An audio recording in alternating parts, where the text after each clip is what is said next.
పర్సెప్ట్రాన్ network చూద్దాం. ఇది ఏం లేదు, ఇది ఒక simple artificial neural network model అనమాట. ఇలా ఒక్క సింగిల్ మన పర్సెప్ట్రాన్ అనగానే నాకు ఏం గుర్తు రావాలంటే సింగిల్ ఆర్టిఫిషియల్ న్యూరాన్ ఉంటాయి, చాలా న్యూరాన్స్ ఉన్నాయి. ఇప్పుడు కేవలం ఒక్క న్యూరాన్ మాత్రమే ఉంటుంది. ఈ న్యూరాన్కి మనం చూపిస్తాను నేను. ఇట్లా ఒక్క న్యూరాన్ మాత్రమే ఉంటుంది, సింగిల్ ఆర్టిఫిషియల్ న్యూరల్ నెట్వర్క్ ఉంటుంది. అందుకే చాలా సింప్లెస్ట్ ఆర్టిఫిషియల్ న్యూరల్ నెట్వర్క్ అన్నాడు వాడు. ఇది బైనరీ క్లాసిఫికేషన్కి వాడతాం. లైక్ ఇప్పుడు బైనరీ క్లాసిఫికేషన్ అంటే ఏంటిది, కేవలం రెండు అవుట్పుట్ ఉంటాయి, yes or no, 0 or 1. So దీన్ని బైనరీ క్లాసిఫికేషన్ అంటారు. లైక్ ఇప్పుడు ఎగ్జాంపుల్ చెప్పాలంటే మీకు స్పామ్ డిటెక్షన్ అంటే స్పామా కాదా, ఇట్స్ అన్ ఈమెయిల్ స్పామా ఇక్కడ అక్కడ మనం పర్సెప్ట్రాన్ అంటే ఇక్కడ అది బైనరీ క్లాసిఫికేషన్కి ఒక ఎగ్జాంపుల్. సో బైనరీ క్లాసిఫికేషన్ మనం పర్సెప్ట్రాన్ నెట్వర్క్ని వాడచ్చు. ఇది ఇన్పుట్ ఏమి ఇస్తాం, weight sum of inputs plus bias pass to the step function.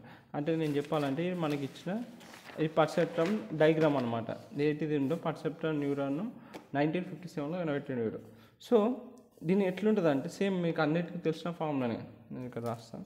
ఇప్పుడు మనకి ఏంటిది x0 కదా, ఇప్పుడు దీన్ని ఎట్లుంటుంది, x0 into w1 w0 plus x1 ఇదేంటిది ఇంటూ కదా, ఇంటూ w1 ప్లస్ తర్వాత x2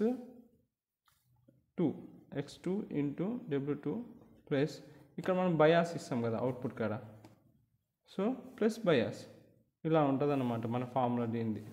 అన్ని ఆర్టిఫిషియల్ న్యూరల్ నెట్వర్క్ ఎట్లా ఉంటుందో సేమ్ ఇది కూడా సేమ్ అట్లానే. సో ఏంటి x0 ఉందో ఇది కాన్స్టెంట్ ఇన్పుట్, ఇదేంటి x0 ఉందో ఇది కాన్స్టెంట్ ఇన్పుట్ అనమాట. ఈ కాన్స్టెంట్ ఇన్పుట్ ఫర్ 1 and 0కి ఇది కాన్స్టెంట్ ఇన్పుట్ ఏదైతే x0 ఉందో. x1 x2 ఉన్నాయో ఇవి మన యాట్రిబ్యూట్స్ ఇన్పుట్ అనొచ్చు, మనం ఇచ్చే ఇన్పుట్స్. అయితే w1 w2 ఉన్నాయి కదా, ఈ w1 w2 వచ్చేసరికి వెయిట్స్ ఆఫ్ ద ఇన్పుట్స్. అయితే మనం x1 x2 వెయిట్స్ ఇస్తాము, ఇన్పుట్స్ ఇస్తాము, దాని యొక్క వెయిట్స్. ఈ w0 ఉంది చూసినా, w0 అనేది టీటా ఇచ్చిండు, అంటే అక్కడ థ్రెషోల్డ్ అనమాట. ఏదైతే w2 ఇచ్చినామో ఇది మన థ్రెషోల్డ్. ఓకే, ఇది మన డయాగ్రామ్. అర్థమైంది కదా, సింపుల్. ఓకే, అర్థం కాకపోతే ఒక మళ్ళీ బ్యాక్వర్డ్ చేసి చూడండి. ఇది మన సింపుల్ పర్సెప్ట్రాన్. దీనికి ఉన్న లిమిటేషన్ ఏంటంటే మరి ఇది నాన్ లీనియర్ ప్రాబ్లమ్ని సాల్వ్ చేయలేదు. అండ్ ఇప్పుడు XOR ప్రాబ్లం అనేది ఒక నాన్ లీనియర్ ప్రాబ్లం, దాన్ని సాల్వ్ చేయలేదు, అందుకే దీని యొక్క లిమిటేషన్.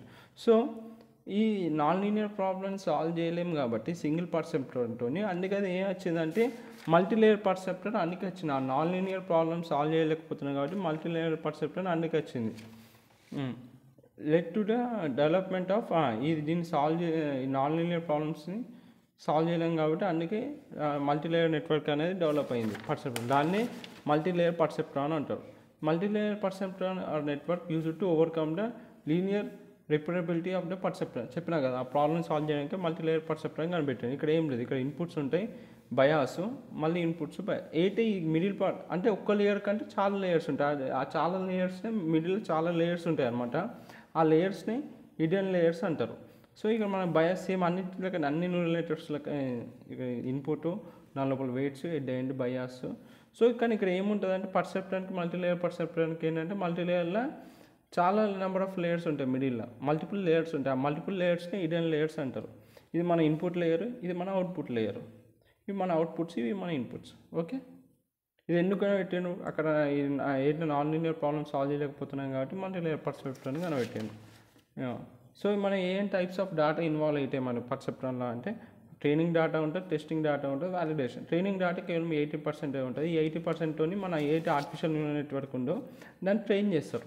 ట్రైన్ చేసినాక 10% టెస్టింగ్ డేటా ఉందో ఇప్పుడు ఒక మిషన్ మోడల్ని ట్రైన్ చేసినాక కొట్టి ఇన్పుట్ ఇస్తారు. ఆ కొట్టి ఇన్పుట్తోని ఆ మోడల్ని టెస్ట్ చేస్తారు, ఎంత యాక్యురేట్ పని చేస్తుండో. అది 10% టెస్టింగ్ డేటా వాడుతారంట to test final artificial neural నెట్వర్క్ని టెస్ట్ చేయడానికి. Validation data to check error on both training and testing data. So training చేసేటప్పుడు ఒక అవుట్పుట్ వస్తుంది కదా, ట్రైనింగ్ ఆల్గోరిథం. తర్వాత మళ్ళీ టెస్టింగ్ డేటా చేసినప్పుడు ఒక అవుట్పుట్ వస్తుంది. సో ఇది అయితే ఎర్రర్స్ ఉన్నాయా మరి ట్రైనింగ్ డేటాలో టెస్టింగ్ డేటాలో ఏమైనా ఎర్రర్ ఉన్నాయో చెక్ చేయడానికి మన దగ్గర వ్యాలిడేషన్ డేటా ఉంటాయి. ఈ టైప్స్ ఆఫ్ డేటా అనేది మన ఆర్టిఫిషియల్ న్యూరల్ నెట్వర్క్లో ఇన్వాల్వ్ అయ్యి ఉంటుంది.